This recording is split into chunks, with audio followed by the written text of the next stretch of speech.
Hello, fellow readers. Welcome to Sock&Talk, a place where we discuss everything books. My name is Chelsea, and if you are here, welcome. Thank you so much for giving me a shot.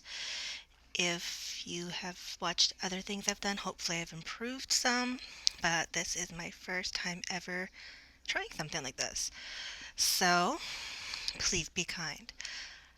Today we are going to be discussing the book called John Dies at the End. And before we get into it, I wanted to give you a little information about the book, the author, and all sorts of fun things like that. So, the book, I wanted to give you a little information about the book, the author, and all sorts of fun things like that. So, the book John Dies at the End is written by David Wong. That is a pen name. I will get into that in a minute. The book was published in 2009 and has a page count of 464.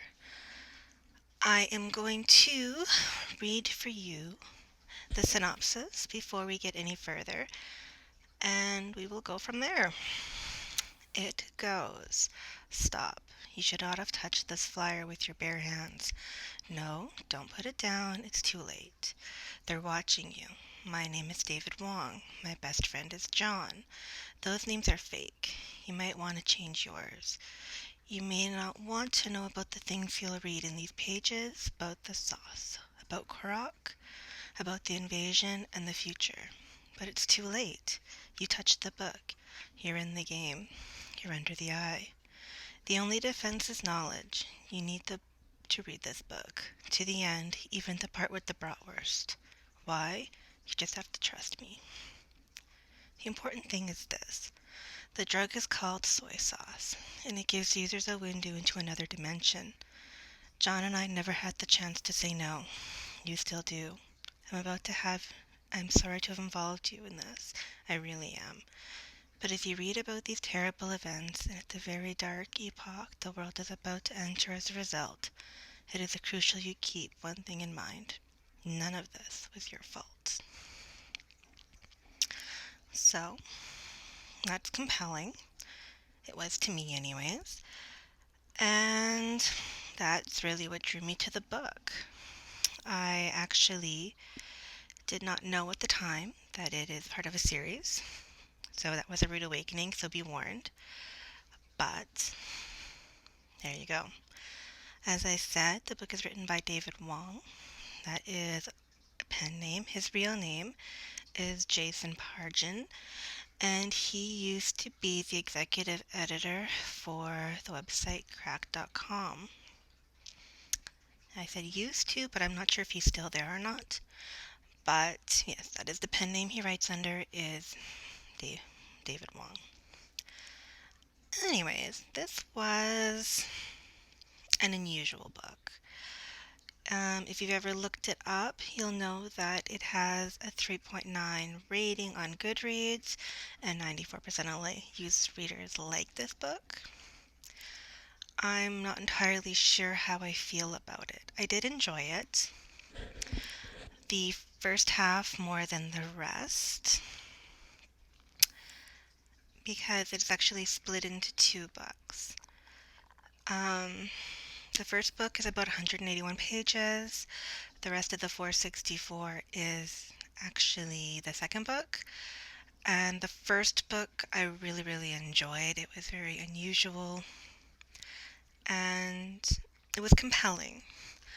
But at the end of that first book, I felt like it should be done. It felt like a complete story. And trying to read the second half was really a challenge for me because it felt complete. It did eventually get into the second half of the book, but it took me a long time. I brought this book to and from work without cracking it for a good week because I felt like I should be reading something else. So I did enjoy the story. I did find it compelling. It is ridiculous at times, a lot of the time, but it was a good story. And if you like something that is complete, you can stop at the end of the first book. You'll miss more than half of the rest, but you can do that, I suppose. But if you actually read the entire way through, there is no conclusion, there is no sense of finality. That ends at page 181. It does, in a weird way, remind me a lot of Dean Koontz' Odd Thomas. I don't know why. I can very much feel the influence of Odd Thomas, but they're really not similar at all. So, like I said, it's ridiculous to a point where I stopped finding it enjoyable. It was just too random. It was graphic in a way, not in terms of descriptive detail, but maybe my imagination was just a little too much that it almost made me uncomfortable at times to read it. There is no sexual content really. The violence is not really detailed, but the descriptions were just so absurd that I almost found them upsetting a little bit. And I'm not really sensitive, but it was weird and I can't describe it other than saying it was upsetting or unsettling. It was a lot of shock for shock value, it felt. Um, or just to try to make you uncomfortable. It was very juvenile at times. The writing is actually quite accessible. I think it might be a little difficult simply because some of the stuff that the author put in, it doesn't go together. And you could stumble over that potentially, I think. An example of this would be at one point there is a gigantic crab creature being ridden by a gigantic gorilla. That could give you pause. That could make you doubt what you're reading, I think. So, you know, just be aware of that. If that's the sort of thing that you could trip you up, there's a lot of that in this book. Um, just the fact that it was split into two books, it felt it should have been split into two separate physical books. The copy I have is not uh, a pocket paperback, and it is 464 pages. Put that into a pocket paperback, and that's the smaller paperback size. I'm assuming you know that, but maybe you don't. You know, the 181 book would easily be probably 220 pages, and that's a good sized book. That's an accessible book. That's a comfortable book for a lot of people to read. When you start getting into the 300-400 pages, a lot of people won't read that because if they're slow readers, that's just going to feel too substantial. There would have had to have been some rewriting of the second book simply to give it a new beginning, but that's fine. Realize that I don't really know how I felt about it. Am I going to run out and read the rest of the series? No. If I come across them in my laundry room, would I pick one up? Probably. I like to collect books. So it takes a lot for me to not pick one up, especially if I know what the first one was like and I'm intrigued to see where it goes. I'm bad that way. I've read a lot of series simply because I'm curious to see where they go with it, even if I didn't enjoy it.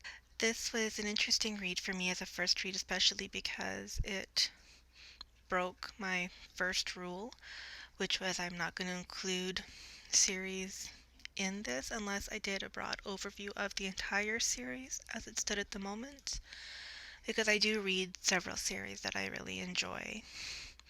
So I could have done a broad overview of the Harry Potter series or the Black Dagger Brotherhood or Louise Penny's series.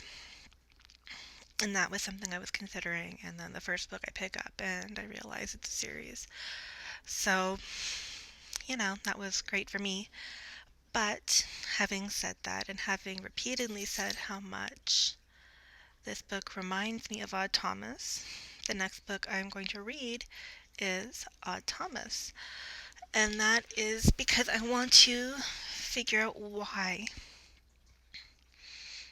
it reminds me so much of it, or why I felt its influence so strongly. And this is something, if you come back, and I hope you do, and I hope you subscribe and, hit the notification bell and all that fun stuff.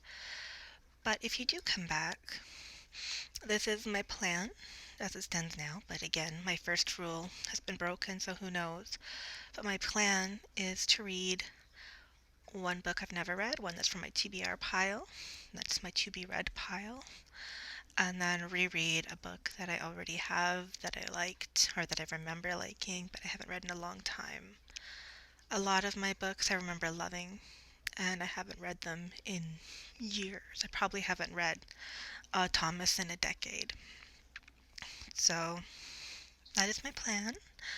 We will see how it goes. Um, yeah, please, leave a comment below. Let me know how this first attempt worked. All right, thank you everybody that took the time, and I will talk to you later.